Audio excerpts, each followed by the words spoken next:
Hello friends. स्वागत है आप सभी का मेरे इस यूट्यूब चैनल में। और मैं आज आप सभी को कैपिलरिटी के बारे में बताने जा रहा हूं। जो लोग न्यू हैं इस चैनल पे प्लीज़ वो इस चैनल को सब्सक्राइब कर दीजिए और बेल आइकन को प्रेस कर दीजिए ताकि नोटिफिकेशन आपको मिलता रहे। ओके, तो चलिए स्टार्ट किया जाए। तो देखिए, कैपिलरिटी कैपिलरिटी होता क्या है, पहले इस चीज को समझ लीजिए। When a tube of very fine diameter is immersed in a liquid, जब किसी ट्यूब को हम लोग लिक्विड में इमर्स करेंगे, then there will be rise or fall of the liquid level in the tube depending on whether this liquid is wetting with the tube or non wetting with the tube। इसका मतलब ये हुआ कि जब भी किसी liquid में हम लोग किसी ट्यूब को इमर्स करेंगे, डुबाएंगे, तो उस ट्यूब में लिक्विड का लेवल या तो राइज कर सकता है या तो फॉल कर सकता है। और ये किस चीज पर डिपेंड करेगा? तो ये डिपेंड करेगा कि वो लिक्विड उस ट्यूब के साथ वेटिंग कर रहा है या नॉन वेटिंग कर रहा है। वेटिंग का मतलब है कि जब लिक्विड ट्यूब के सरफेस को भिंगा दे, ठीक है, वेट कर दे, तो उसे हम लोग बोलेंगे वेटिंग लिक्विड। और नॉन वेटिंग का मतलब है कि ऐसा लिक्विड जो ट्यूब के सरफेस को भिंगा नहीं पाए, दैट मीन्स नॉन वेट होगा। ओके, तो उस लिक्विड को हम लोग बोलेंगे नॉन वेटिंग लिक्विड। तो ये इस चीज पर डिपेंड करता है।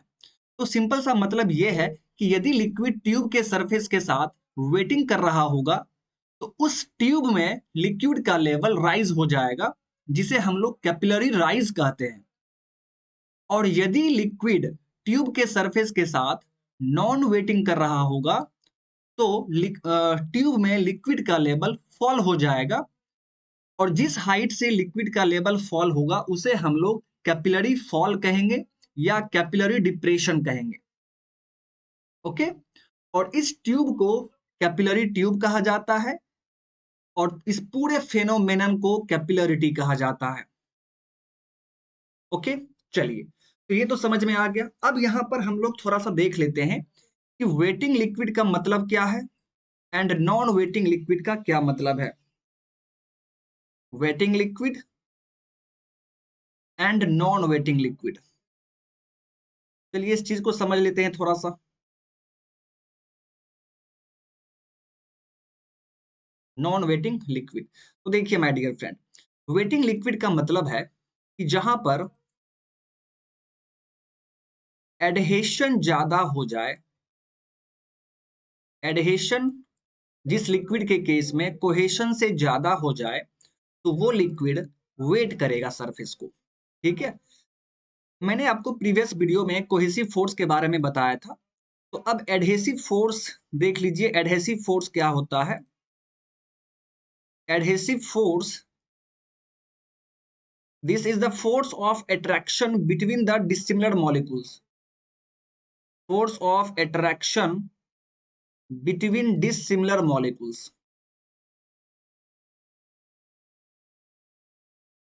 dissimilar molecules। और कोहेसिव फोर्स के बारे में मैंने आपको बताया था कि कोहेसिव फोर्स होता है सिमिलर मॉलिक्यूल्स के बीच में। Cohesive force is the force of attraction, force of attraction between similar molecules.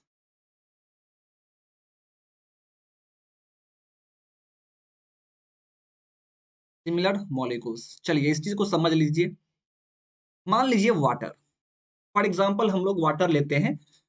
तो वाटर का जो अपना मॉलिक्यूल्स है, तो वाटर के अपने ही मॉलिक्यूल्स के बीच में जो फोर्स ऑफ अट्रैक्शन काम करेगा, उसे हम लोग कोहेसिव फोर्स कहेंगे। उसे हम लोग कोहेसिव फोर्स कहेंगे। लेकिन यदि आप वाटर को किसी फर्श पर गिरा दे रहे हैं, तो वहां पर क्या होता है कि फर्श का मॉलिक्यूल्स और वाटर के मॉलिक्यूल्स के बीच में भी एक फोर्स ऑफ अट्रैक्शन काम करता है। तो चूंकि यहाँ यहाँ पर डिसिमिलर मॉलिक्यूल्स हो गया है, अलग अलग मॉलिक्यूल्स हो गया है। एक मॉलिक्यूल्स है फर्श का और एक है वाटर का molecules, that means dissimilar molecules है। तो डिसिमिलर मॉलिक्यूल्स के बीच में जो फोर्स ऑफ अट्रैक्शन काम करेगा उसे हम लोग एडहेसिव फोर्स कहते हैं।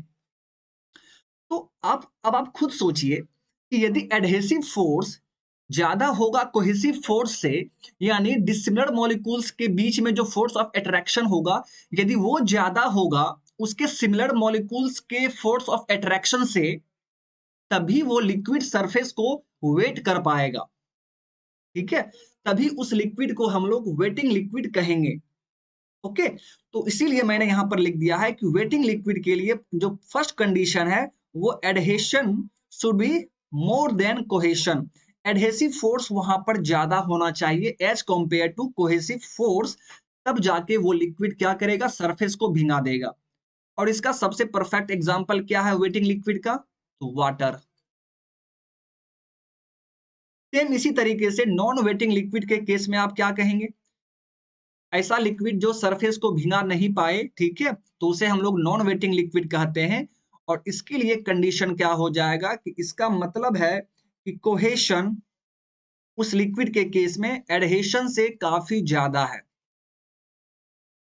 एडहेशन से काफी ज्यादा है, इसीलिए वो सरफेस को भिंगा नहीं पा रहा है। उसके अपने ही मॉलिक्यूल्स के बीच में जो फोर्स ऑफ अट्रैक्शन है, वो डिसिमिलर मॉलिक्यूल्स के बीच में जो फोर्स ऑफ अट्रैक्शन काम कर रहा है उससे काफी ज्यादा है। तो इसका मतलब है कि वो सरफेस को भिंगा नहीं पाएगा, वो अपने ही मॉलिक्यूल्स में सिमट कर रह जाएगा। ओके, तो उस लिक्विड को हम लोग नॉन वेटिंग लिक्विड कहते हैं। और इसका जो एग्जाम्पल होगा, सबसे परफेक्ट एग्जाम्पल, वो माय डियर फ्रेंड मरकरी होता है, क्योंकि मरकरी में कोहेसिव फोर्स बहुत ज्यादा काम करता है। ठीक है, आई होप कि अब आपको waiting liquid and non waiting liquid के बारे में आइडिया आ गया होगा। ठीक है, तो जो वेटिंग लिक्विड आप यूज कर रहे होंगे, ठीक है, तो ट्यूब में क्या होगा, ट्यूब में लिक्विड का लेवल राइज हो जाएगा। लेकिन यदि आप नॉन वेटिंग लिक्विड यूज कर रहे हैं तो ट्यूब में लिक्विड का लेवल फॉल कर जाएगा। इसी फेनोमेनन को हम लोग कैपिलरिटी कहते हैं। ओके, चलिए अब इसके आगे देख लेते हैं। जैसे यहां पर देखिए फिगर में, मैंने आपको यहां पर दो फिगर दिया है, दोनों फिगर को हम लोग वन बाय वन देख लेते हैं। यहां पर देखिए फर्स्ट केस में आपका वाटर है। ठीक है, तो वाटर के केस में मैंने अभी आपको बताया कि वाटर क्या है, water my dear friend wetting liquid है, वाटर इज वेटिंग लिक्विड। तो यहां पर क्या होगा, यहां पर एडहेशन ज्यादा है, एडहेशन यहां पर ज्यादा हो जाएगा as compare to cohesion, as compare to cohesion. यानी जैसे ही एडहेशन ज्यादा हुआ, यानी इस वाटर के मॉलिक्यूल्स और ट्यूब के मॉलिक्यूल्स के बीच में फोर्स ऑफ अट्रैक्शन ज्यादा काम कर रहा है, तो इसका मतलब है कि यहां पर लिक्विड का लेवल राइज कर जाएगा। Rise of liquid level, rise of liquid level in the tube, in the tube, and this rise is called capillary rise, capillary rise. आप जो देख पा रहे हैं फिगर में, इतना लिक्विड का लेवल राइज किया है ट्यूब में, ठीक है, इसी को हम लोग सिंपली एच से डिनोट करते हैं, and H is called capillary rise, capillary rise. Okay, तो यहां पर एक चीज आप बोल सकते हैं कि सर कैपिलरी राइज किसके कारण होता है। तो आप देख पा रहे हैं कैपिलरी राइज का जो मेन रीजन है वो एडहेशन है, एडहेशन के कारण ही तो कैपिलरी राइज हुआ है, लिक्विड का लेवल राइज किया है। So capillary rise is due to adhesion, ये चीज आप ध्यान में रखेंगे, capillary rise is due to adhesion. Okay, चलिए अब सेकेंड फिगर में देख लेते हैं। यहां पर आप देख पा रहे हैं मरकरी है, और मरकरी के बारे में आप जानते हैं कि ये नॉन वेटिंग लिक्विड है, नॉन वेटिंग लिक्विड, यानी इसका मॉलिक्यूल्स और ट्यूब के मॉलिक्यूल्स के बीच में फोर्स ऑफ अट्रैक्शन कम काम कर रहा है, और इसके अपने ही मॉलिक्यूल्स के बीच में ज्यादा फोर्स काम कर रहा है। तो आप क्या लिखेंगे, cohesion is very much greater than adhesion, adhesion, यहां पर कोहेशन बहुत ज्यादा है, तो लिक्विड लेवल फॉल कर जाएगा। तो fall of the liquid level in the tube और इसे हम लोग कैपिलरी फॉल कहते हैं, कैपिलरी फॉल, या इसे आप डिप्रेशन भी कह सकते हैं, कैपिलरी डिप्रेशन। ओके।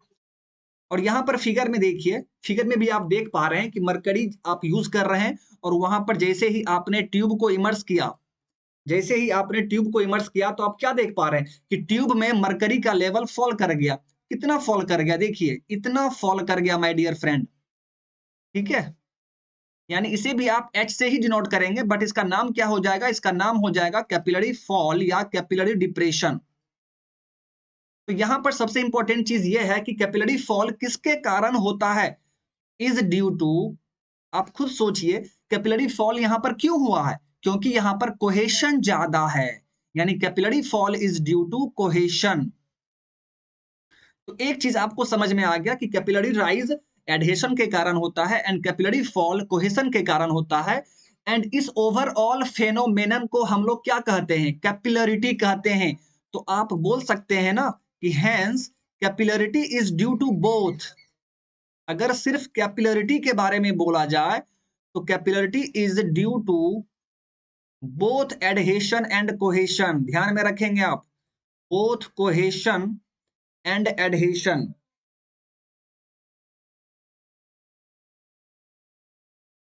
क्योंकि कोहेशन के कारण कैपिलरी फॉल होता है और एडहेशन के कारण कैपिलरी राइज होता है। तो और चूंकि कैपिलरी राइज और कैपिलरी फॉल दोनों मिला के ही हम लोग उसे कैपिलरिटी कहते हैं, यानी कैपिलरिटी दोनों के कारण होता है, कोहेशन के कारण भी एंड एडहेशन के कारण भी।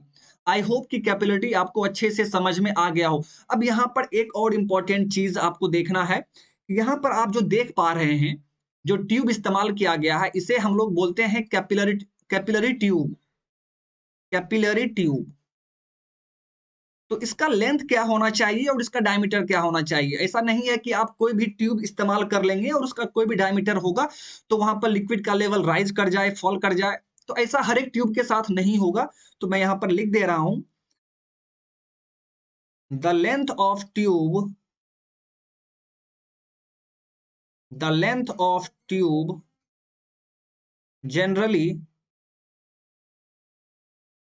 generally lie between 1.5 metre to 6 metre. याद रखेंगे आप, इस ट्यूब का length generally 1.5 metre to 6 metre होता है and diameter of tube,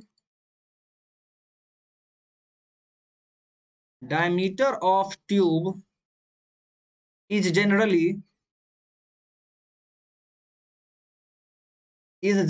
between 0.5 mm to 4 mm बोल सकते हैं आप। ठीक है,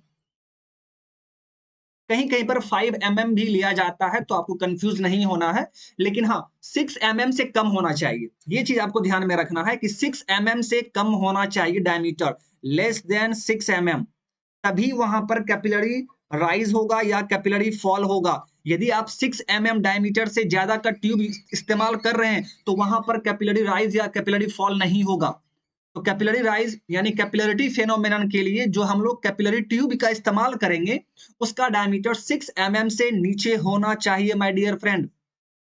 ओके, तो चलिए, आई होप कि आपको कैपिलरिटी अच्छे से समझ में आ गया हो। तो thank you my dear friend.